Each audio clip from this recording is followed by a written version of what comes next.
प्रदेश के मुख्यमंत्री योगी आदित्यनाथ का एक बयान पिछले 2 महीने से लगातार चर्चाओं में है। सीएम योगी ने बटोगे तो कटोगे वाला बयान पहले उत्तर प्रदेश में दिया और फिर हरियाणा चुनाव में इसको दोहराया गया। अब जिसके बाद विपक्ष ने उनके बयान पर जमकर हमला बोल दिया है। हालांकि इन सब के बीच उन्हें प्रधानमंत्री नरेंद्र मोदी से लेकर आरएसएस प्रमुख मोहन भागवत का भी समर्थन मिल गया है। आइए पहले आपको योगी आदित्यनाथ ने क्या कहा था और उनके बयान पर मोहन भागवत ने क्या कुछ बोला वो सुनवा देते हैं। जो ये लोग जाति की राजनीति करके आपको विभाजित करना चाहते हैं, मैंने कहा था ना कि बटोगे तो कटोगे, एक रहोगे तो नेक रहोगे। कोई माई का लाल आपका बाल बांका नहीं कर पाएगा। उनको आवश्यकता है मदद की। विश्व भर के हिंदुओं की, भारत के सरकार की सहायता उनको मिले, ये उनकी आवश्यकता है। परंतु इससे ये ध्यान में आता है और ये ध्यान में आना चाहिए, हिंदू समाज के भी ध्यान में आना चाहिए कि दुर्बल रहना अपराध है।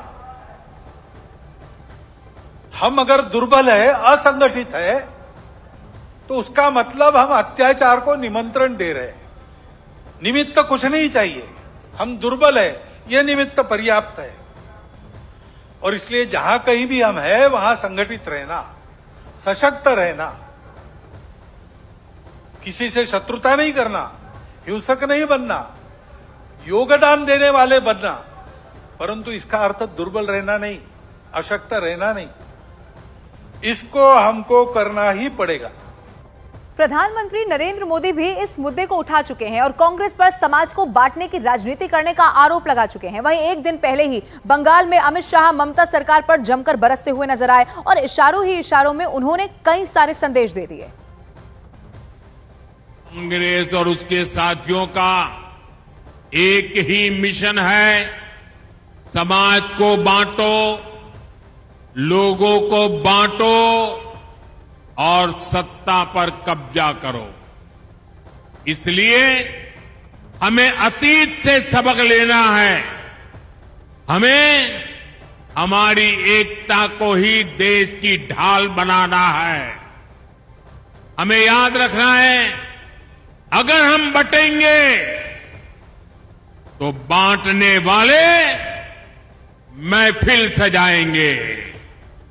हमें कांग्रेस और महाअघाड़ी वालों के मंसूबों को कामयाब नहीं होने देना है। कानूनी आवाजाही की व्यवस्था न हो तब आवाजाही अवैध रूप से होती, और जब अवैध रूप से आवाजाही के रास्ते खुलते हैं, वो बंगाल की, भारत की शांति को बहुत क्षति पहुंचाते हैं। मैं आज बंगाल की जनता को कहकर जाता हूं, 26 में परिवर्तन कर दीजिए।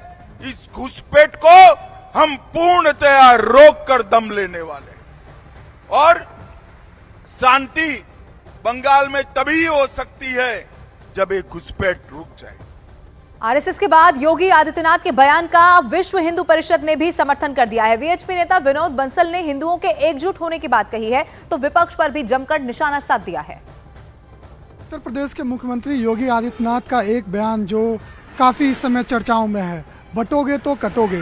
अब इस पे सबसे पहले आरएसएस का समर्थन आया, उसके बाद अब वीएचपी ने भी समर्थन कर दिया है। इसी मामले पे हमारे साथ बातचीत करने के लिए वीएचपी नेता विनोद बंसल है। आइए हम उनसे बात करते हैं। सर, योगी आदित्यनाथ ने सबसे पहले बयान दिया बटोगे तो कटोगे, उसके बाद आरएसएस का समर्थन आया, अब वीएचपी ने भी समर्थन कर दिया है। तो क्या वीएचपी इसे किस संदर्भ में देख रही है? नहीं, देखिए, इसमें समर्थन वाली बात नहीं है, ये तो सच्चाई है। दुनिया जानती है कि जहाँ जहाँ हिंदू घटा वहाँ देश बटा।